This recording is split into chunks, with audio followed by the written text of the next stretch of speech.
Hello everyone, welcome to my new another video. তো আজকে আমি আপনাদের দেখাবো যে স্টেট ব্যাংকের একটি কারেন্ট অ্যাকাউন্টের ফর্ম আপনারা কিভাবে ফিল আপ করবেন।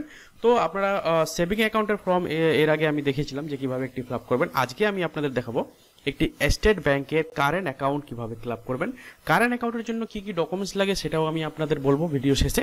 আর তার আগে বলবো যে এই কারেন্ট অ্যাকাউন্ট ফর্মটা আপনারা কোথায় পাবেন। দেখেন, আপনাদের নিয়ারেস্ট যে এসবিআই ব্রাঞ্চ রয়েছে, আপনাদের যে কোনো সিটিতে বলো বা যে কোনো আপনাদের টাউনে বলো, আপনাদের যে নিয়ারেস্ট স্টেট ব্যাংকের যে অফিস রয়েছে মেন ব্রাঞ্চ, সেখানে কিন্তু আপনি এই কারেন্ট অ্যাকাউন্টটা পাবেন, কোনো সিএসপি থেকে পাবেন না। ঠিক আছে, তো কারেন্ট অ্যাকাউন্টটা আপনারা কীভাবে ফিল আপ করবেন, প্রথমে এখানে লেখা রয়েছে, দেখতে পাচ্ছেন যে current account opening form for sole provide for sole sorry. তো এখানে প্রথমে দেখতে পাচ্ছেন কারেন্ট অ্যাকাউন্ট ফর্ম, তো এখানে লেখা রয়েছে কারেন্ট অ্যাকাউন্ট ফর্ম। তো এই ফর্মটা কিভাবে ফিল আপ করবেন সেটা নিয়ে আজকের ভিডিও সম্পূর্ণ দেখবেন, তাহলে বুঝে যাবেন এই কারেন্ট অ্যাকাউন্টটা কারা খুলতে পারবেন বা কেন এটা খুলবেন বা কি কি ডকুমেন্টস লাগবে, সমস্ত কিছু আমি ভিডিওর সঙ্গে সঙ্গে বলবো। তো সম্পূর্ণ ভিডিওটা দেখো। প্রথমে এখানে দেখতে পাচ্ছেন কারেন্ট অ্যাকাউন্ট ফর্ম লেখা রয়েছে, ঠিক আছে। এখানে দেখেন সিআইএফ নাম্বার, এই সিআইএফ নাম্বারটা আপনাকে কিছু দিতে হবে না।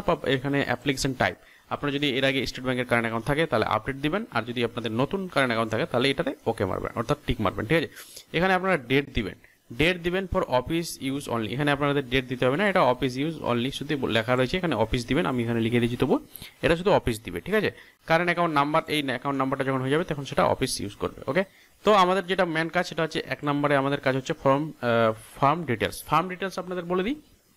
কারেন্ট অ্যাকাউন্ট কোনো ব্যক্তির নামে হবে না, কারেন্ট অ্যাকাউন্ট হবে আপনাদের কি ইন্ডিভিজুয়াল কারেন্ট অ্যাকাউন্ট হয়, কিন্তু এটা হবে ফার্মের নামে বা আপনার যে দোকান রয়েছে সেই দোকানের নামে যদি আপনি কারেন্ট অ্যাকাউন্ট করতে চান তাহলে এইটা আপনাদের ভরতে হবে। ঠিক আছে, এখানে লেখা রয়েছে, দেখতে পাচ্ছেন যে এখানে লেখা রয়েছে যে নেম অফ দ্য ফার্ম, মানে আপনাদের দোকানের নাম। তো এখানে লেখা রয়েছে টি সু হাউস। ঠিক আছে, টি সু হাউস এখানে দিয়ে দিলাম। তারপরে এখানে লেখা রয়েছে যে নেম অফ দ্য প্রোভাইডার, মানে যে এই কারেন্ট অ্যাকাউন্টটা কি করবে, অপারেট করবে বা চালাবে, টাকা উইথড্রল করবে, তার নাম দিব এখানে। তো আমি এখানে তার নাম দিয়ে দিলাম আব্দুল বারেক। তারপর রয়েছে ডেট অফ ফরমেশন, মানে কবে এই আপনাদের যে বিজনেসটা কবে চালু হয়েছে, তো আমি এখানে দিয়ে দিলাম একটা ডেট, আইডিয়া যত হয়েছে চালু। তারপর এখানে লেখা রয়েছে দেখে প্লেস অফ দ্য ফরমেশন, মানে কোথায় আপনার সেই দোকানটা রয়েছে, তো আমি সেই দোকানের জায়গাটার নাম দিলাম।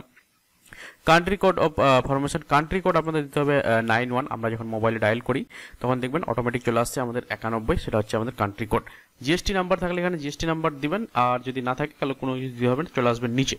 2 নম্বর রয়েছে যে প্রুফ অফ আইডেন্টিফিকেশন, মানে আপনি যে এটা করছেন কি কি আপনি আইডেন্টিফিকেশন দিচ্ছেন। তো প্রথমে আপনাদের দেখতে পাবেন যে অ্যাক্টিভেশন প্রুফ রয়েছে, আমি আধার কার্ড দিয়েছিলাম, এখানে আধার কার্ডের নাম্বারটা দিয়ে দিবেন। দেওয়ার পর এখানে আর অন্য কোনো প্রুফ থাকলে এখানে তার নাম্বারটা দেবেন। ঠিক আছে, বা দ্বিতীয় প্রুফ থাকলে এখানে তার নাম্বারটা দিয়ে দিবেন। 3 নম্বরে চলে আসেন। 3 নম্বর লেখা রয়েছে কন্ট্যাক্ট ডিটেলস আপনাদের বলতে এখানে মোবাইল নাম্বারটা দিবেন। ঠিক আছে, মোবাইল নাম্বারটা দেওয়ার পর এখানে আপনাদের জিমেল আইডিটা দিবেন, কারণ জিমেল আইডিতে অনেক সময় স্টেটমেন্ট ডাউনলোড করলে কিন্তু আপনাদের জিমেল আইডিটা লাগবে।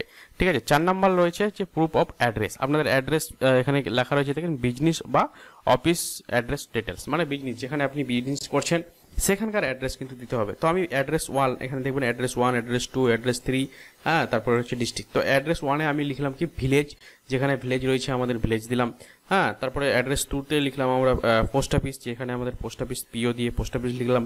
অ্যাড্রেস 3-তে লিখলাম পিএস, মানে পুলিশ স্টেশন, সেখানে আমাদের যেখানে পুলিশ স্টেশন রয়েছে এখানে দিলাম। ডিস্ট্রিক্ট দিলাম আমরা মালদা, যেখানে আপনাদের ডিস্ট্রিক্ট রয়েছে সেটা দিবেন। স্টেট বা ইউটি নেম, মানে হচ্ছে আপনাদের রাজ্যের নাম, যেমন আমরা হচ্ছি ওয়েস্ট বেঙ্গলে, আপনারা ওয়েস্ট বেঙ্গল থেকে আপনারা দেখছেন, এবং যারা অন্য কান্ট্রি অন্য রাজ্যে রয়েছে তারা সেই রাজ্যের এখানে নাম দিতে পারেন, বা আমি শর্টকাট দিয়ে দিয়েছি WB, মানে ওয়েস্ট বেঙ্গল।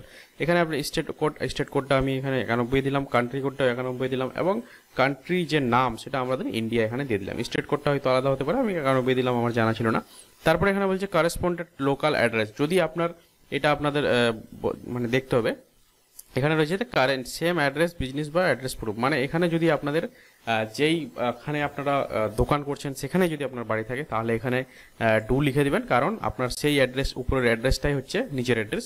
আর যদি আপনার ডিফারেন্ট থাকেন, ধরুন আপনি অন্য জায়গায় থাকছেন আর বিজনেস করছেন অন্য জায়গায়, সেক্ষেত্রে আপনি এখানে অ্যাড্রেসটা ওটা ভরবেন যেটা আপনি অন্য জায়গায় থাকছেন। ঠিক আছে, তারপরে আপনাদের বলে দিই 2 নম্বর পেজটা রয়েছে, সেই 2 নম্বর পেজটা আমি আপনার ওপেন করে দেখাচ্ছি। তো এটা রয়েছে 2 নম্বর পেজ। 2 নম্বর পেজে কি রয়েছে সেটাও আমি আপনাদের দেখা দিচ্ছি। দেখেন, 2 নম্বর পেজ যখন যাবেন তখন এরকম খুলবেন, কিছু উপরে দিতে হবে না। এখানে আসবেন আপনারা অ্যাড্রেস লাইনে আবার এখানে সেই অ্যাড্রেসটা দিবেন, যে অ্যাড্রেসটা আপনারা উপরে দিলেন, কিছুই লিখতে হয় না এগুলোতে। এখানে অ্যাড্রেসটা দিবেন, হ্যাঁ। এখানে আপনাদের সিটি দিয়ে দিবেন, সিটি বলতে আপনাদের যে টাউন রয়েছে, এখানে আপনাদের স্টেট দিবেন, এখানে পিনকোড দিবেন, আর এই অ্যাড্রেস 2-তে এগুলোতে কিছু ভরতে হবে না। এটা গেল। 3 নম্বর পেজ যখন আপনাদের আসবে 3 নম্বর পেজটা তখন আপনাদের এরকম খুলবে। সেই 3 নম্বর পেজেও কিন্তু কিছু করতে হবে না। আর আপনাদের বলে দিই, যে আপনাদের দোকান নাম দিচ্ছেন সেই দোকানের নামে কিন্তু একটা সিল অবশ্যই আপনাদের লাগবে। হ্যাঁ, এটা গেল। এবার দেখেন যে এখানে আপনাদের কি রয়েছে, সিগনেচার দিতে বলছে। এখানে কিন্তু আপনাদের সিগনেচার একটা দিবে, সিগনেচার এবং সেই সিগনেচারের সঙ্গে কিন্তু সিল সইও লাগবে। এটা গেল। তারপরে আপনাদের যে 4 নম্বর পেজটা রয়েছে, 4 নম্বর পেজটা খুলবেন। 4 নম্বর পেজটা আপনাদের খোলার পর আপনাদের দেখাবে যে এইরকম, আমি আপনাদের দেখিয়ে দিচ্ছি। 4 নম্বর পেজটা আপনাদের এরকম খুলবে, যেখানে আপনাদের সেভিং অ্যাকাউন্টের ডিটেলসগুলো কিন্তু দিতে হবে। ঠিক আছে, এই সেভিং অ্যাকাউন্টটা ডিটেলসটা কোনটা দিবেন, দেখেন আপনাদের যে স্টেট ব্যাংকের যদি কারেন্ট সেভিং অ্যাকাউন্ট থাকে তবে কিন্তু আপনাদের একটি কারেন্ট অ্যাকাউন্ট হবে, না হলে ডাইরেক্ট আপনাদের ইন্ডিভিজুয়াল কারেন্ট অ্যাকাউন্ট করতে পারেন, কিন্তু একটা সেভিং অ্যাকাউন্ট রেফারেন্স নাম্বার হিসেবে লাগে। ঠিক আছে, তো এই যে দেখেন ডিটেলস রয়েছে, পার্সোনাল ডিটেলস রয়েছে। এখানে আপনাদের কোন ব্রাঞ্চে অ্যাকাউন্ট রয়েছে, ব্রাঞ্চের নাম দিবেন, ব্রাঞ্চ কোড দিবেন। তারপরে এখানে আপনাদের কাস্টমার সিআইএফ নাম্বার দিবেন, কাস্টমার অ্যাকাউন্ট নাম্বার দিবেন, দিয়ে দিলেন দুটো। তারপরে এবার সেভিং অ্যাকাউন্টটা যে নামে রয়েছে সেই নামটা দিবেন এখানে। তারপরে আপনাদের ডেট অফ বার্থটা দিবেন, এখানে জেন্ডার সিলেক্ট করবেন, মেল ফিমেল। এখানে আপনাদের ম্যারিড স্ট্যাটাস সিলেক্ট করবেন। এখানে আপনাদের কি বলছে যে আপনাদের গার্জেনকে তার সিলেক্ট করবেন, গার্জেন নাম সিলেক্ট করবেন। ঠিক আছে, গার্জেনের সঙ্গে আপনার সম্পর্ক কি হয় তার নাম লিখবেন এখানে, আপনাদের কান্ট্রির নাম কি এবং সিটিজেনশিপ কোথায় রয়েছে, ঠিক আছে, এবং আপনার যে ন্যাশনালিটি কোথায় রয়েছে, ইন্ডিয়া। এই সমস্ত সিলেক্ট করার পর এখানে আপনাদের কি অ্যানুয়াল ইনকাম দিবেন, কি বিজনেস করছেন সেটা দিয়ে দিবেন এখানে। হ্যাঁ, ক্যাটাগরি দিয়ে দিবেন, ক্যাটাগরি এসসি এসটি ওবিসি যা রয়েছে। এখানে আপনাদের বলবে যে পলিটিক্যালের সঙ্গে কোনো যুক্ত আছে কিনা, তাহলে সেক্ষেত্রে নো করে দিবা। এখানে 22 নম্বর রয়েছে, প্যান কার্ড দিবেন। তারপরে বি কন্টাক্টে আপনাদের মোবাইল নাম্বার দিবেন, এখানে জিমেল আইডিগুলো দিবেন। এইটা দেওয়ার পর কিন্তু আপনাদের কাজ শেষ হয়ে গেল। তারপরের পৃষ্ঠাটা আপনারা আসবেন এখানে, এই পৃষ্ঠাটাতে আপনাদের 5 নম্বর যেটা পৃষ্ঠা রয়েছে সেই 5 নম্বর পৃষ্ঠাটাতে এরকম আসবে। তো সেটাতে কিছু করার নাই, লাস্ট শুধু আপনি এখানে শুধু কি করবেন যে সিগনেচার করে দিবেন এবং সিল মেরে দিবেন, এটাই শুধু কাজ। তারপরে পৃষ্ঠাটা, তারপরে 6 নম্বর যে পৃষ্ঠা রয়েছে সেই 6 নম্বর পৃষ্ঠাটাতে আপনাদের কিছু নাই, সেম আবারও আপনি এখানে কি করবেন যে নমিনি আপনি অ্যাড করতে পারবেন। ধরুন আপনার নমিনি কাউকে রাখতে পারবেন, যেমন I went to make a nominee, হ্যাঁ, ইন মাই অ্যাকাউন্ট, এটা দিতে টিক মেরে দিবেন, মানে আমি আমার অ্যাকাউন্টটাতে নমিনি অ্যাড করতে চাই। যদি আপনি নমিনি না করতে চান তাহলে এটা বক্সে ক্লিক করবেন। নমিনি ডিটেলসে আপনারা এখানে দেখবেন আপনার নাম দিবেন এখানে, ঠিক আছে। তারপরে এখানে দেখবেন যে ডিটেলস অফ নমিনি, নমিনির নাম দিবেন এখানে, নমিনির সঙ্গে আপনার কি সম্পর্ক সেটা দিবেন, নমিনির বয়স থাকে, যদি নমিনি মাইনর থাকে তাহলে সেক্ষেত্রে মাইনরের জন্য এখানে তার ডেট অফ বার্থটা লাগবে।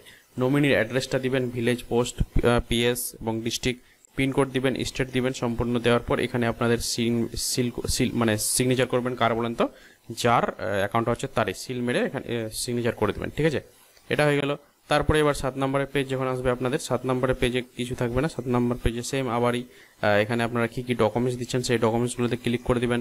ঠিক আছে, আধার কার্ড দিচ্ছেন, কেওয়াইসি দিচ্ছেন, ভোটার কার্ড, পাসপোর্ট, এই সমস্ত দেওয়ার পর এখানে আবার সেই অ্যাড্রেসের জায়গায় অ্যাড্রেসটা লিখে দেবেন, কিচ্ছু না, শুধু অ্যাড্রেস বারবার লিখতে বলছে। হ্যাঁ, তারপরে উপরে এখানে সেম জিনিস লিখে দেবেন, সেম কারেন্ট এটা দিবেন। দেওয়ার পর এখানে আপনাদের ফটো লাগিয়ে দিবেন, ফটো বলতে আপনার যে পার্সোনাল ফটো রয়েছে সেটা, আর এখানে আপনাদের সিল সই এবং সিগনেচার, এটা হয়ে গেল। তারপরে এবার আপনাদের যে 8 নম্বর রয়েছে, 8 নম্বর পেজে আপনাদের এইরকম আসবে, যেখানে আপনাদের কিছু লিখতে হবে না। এখানে আবার সেই সিল সই রাখবেন, এখানে ডেট দিয়ে দিবেন, আজকের ডেট। ঠিক আছে, তারপর এখানে আবার সেই সিগনেচার এবং সিল দেওয়ার পর তারপরে আপনারা কি করবেন, 9 নম্বর পেজে আসবেন। 9 নম্বর পেজে আপনাদের কি থাকবে, 9 নম্বর পেজটাতে আপনারা যখন খুলবেন তখন আপনাদের এইরকম শো করবে, সেখানেও কিছু নাই, শুধু আপনারা এখানে যাবেন, দেখবেন যে 9 নম্বর পেজে আপনারা রিটেল বিজনেস কি টাইপ করছেন সেই বিজনেসটা দিয়ে দিবেন। আমরা যেমন এখানে রিটেল বিজনেস করি, রিটেল বিজনেস দিবেন, এখানে আবার সিগনেচার এবং সিল সই মারবেন।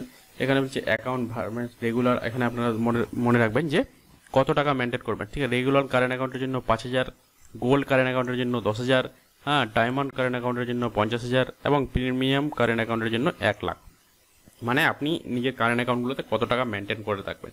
মেনটেনের কথাটা বলে দিই, 5,000 টাকা কিন্তু আপনাকে সবসময় অ্যাকাউন্টে রাখতে হবে, নাহলে 590 টাকা কিন্তু আপনাদের প্রতি মাসে চার্জ কাটবে। ঠিক আছে, আর কি কি আপনারা এসব কালেকশন করবেন সমস্ত এখানে চেক টেক, এটিএম পেটিএম যা নেবেন সম্পূর্ণ করবেন। এবং আপনাদের 8 নম্বর রয়েছে অপারেটর, মানে আপনি একটি কারেন্ট অ্যাকাউন্ট কজনে মিলে অপারেট করছেন। যদি সিঙ্গেল অপারেট করেন সিঙ্গেল করবেন, যদি আপনার পার্টনার থাকে তাহলে এখানে পার্টনারগুলোর নাম লাগবে। দেওয়ার পর আপনারা আবার সেই তারপরের পেজটাতে আসবেন। এখানে তারপরের পেজটাতে 10 নম্বরে যখন খুলবেন আপনারা পেজটা, 10 নম্বরে আবার কিছু না, শুধু এখানে আপনাদের ছবি লাগবে, সিগনেচার লাগবে, আবার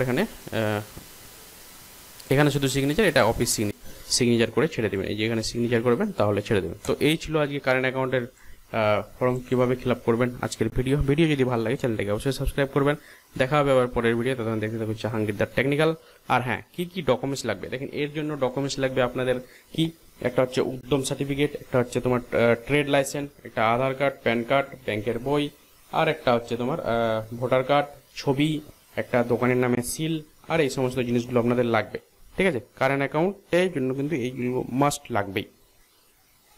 আর এটাতে কত টাকা লেনদেন করতে পারবেন, তো লেনদেন মিনিমাম ভালো অনেক টাকা লেনদেন করতে পারবেন, আর 5,000 টাকা আপনাকে সবসময় ফেলে রাখতে হবে। ঠিক আছে, তো এই ছিল আজকের ভিডিও। ভিডিও যদি ভালো লাগে চ্যানেলটাকে সাবস্ক্রাইব করবেন। দেখা হবে আবার পরের ভিডিও, ততক্ষণ দেখতে থাকুন জাহাঙ্গীর দা টেকনিক্যাল।